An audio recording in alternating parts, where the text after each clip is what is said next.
গত কয়েকদিন ধরে বাংলাদেশের রাজনীতির অলিগলিতে এবং সোশ্যাল মিডিয়ায় একটি প্রশ্নই সবচেয়ে বেশি ঘুরপাক খাচ্ছে। শেখ হাসিনা কি তবে দেশে ফিরছেন? বিশেষ করে শোনা যাচ্ছে এই মার্চ মাসেই নাকি তিনি বাংলাদেশে পা রাখতে পারেন। 5ই আগস্টের সেই নাটকীয় পরিবর্তনের পর থেকে শেখ হাসিনা ভারতে অবস্থান করছেন, কিন্তু হঠাৎ করে কেন এই মার্চের কথা আসছে?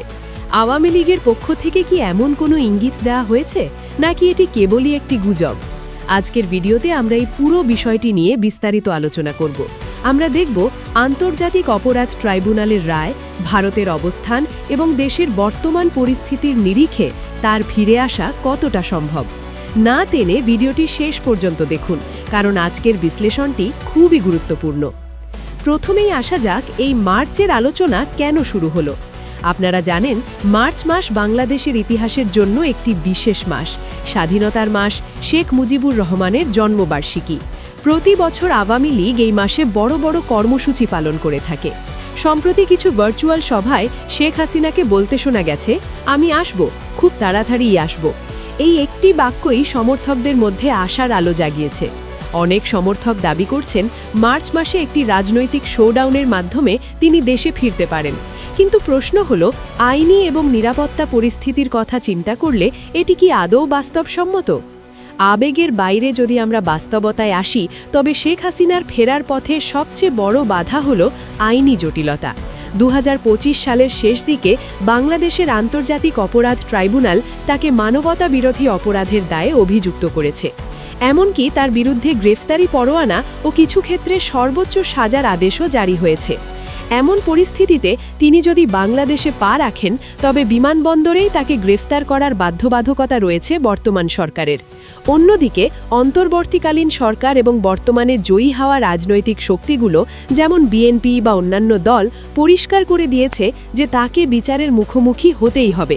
সুতরাং বীর বেশে ফিরে আসা আর বিচারের সম্মুখীন হওয়া, এই দুটির মধ্যে বিশাল পার্থক্য রয়েছে।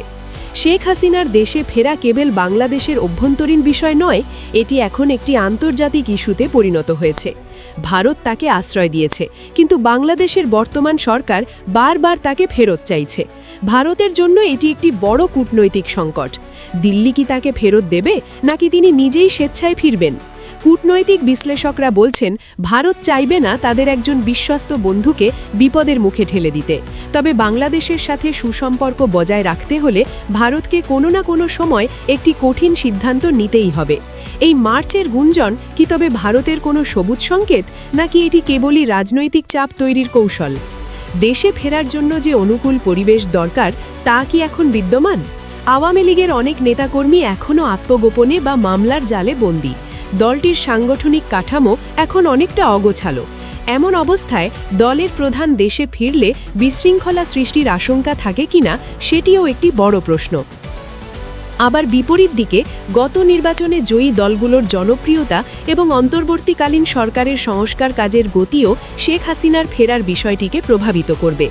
যদি সাধারণ মানুষের মধ্যে বর্তমান ব্যবস্থার প্রতি চরম অসন্তোষ তৈরি হয়, তবেই কেবল আওয়ামী লীগ আবার রাজপথে নামার সাহস পাবে। কিন্তু এখন পর্যন্ত পরিস্থিতি বলছে, সাধারণ মানুষের বড় একটি অংশ এখনও 5ই আগস্টের স্পিরিট ধরে রাখতে চায়। সব মিলিয়ে দেখা যাচ্ছে, মার্চ মাসে শেখ হাসিনার ফেরার খবরটি যতটা না বাস্তব, তার চেয়ে বেশি রাজনৈতিক প্রচারণা। আওয়ামী লীগ হয়তো চাচ্ছে তাদের নেতাকর্মীদের চাঙ্গা রাখতে, অন্যদিকে বিরোধী শিবিরগুলো চাচ্ছে তাকে বিচারের কাঠগড়ায় দাঁড় করাতে। মার্চ মাসে কোনো অলৌকিক কিছু ঘটবে কিনা তা সময়ই বলে দেবে। তবে এই মুহূর্তে তার ফেরার মানেই হলো সরাসরি জেলখানায় যাওয়া। তিনি কি সেই ঝুঁকি নেবেন, নাকি সঠিক সময়ের অপেক্ষায় থাকবেন? শুধু দর্শক, আপনারা কি মনে করেন?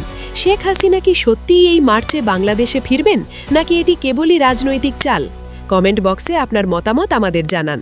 আপনাদের মূল্যবান কমেন্ট আমরা পরবর্তী ভিডিওতে তুলে ধরার চেষ্টা করব। নিউজটি ভালো লাগলে লাইক দিন এবং আপনার বন্ধুদের সাথে শেয়ার করুন। বাংলাদেশের রাজনীতির সব লেটেস্ট আপডেট সবার আগে পেতে আমাদের চ্যানেলটি সাবস্ক্রাইব করে বেল আইকনটি বাজিয়ে দিন।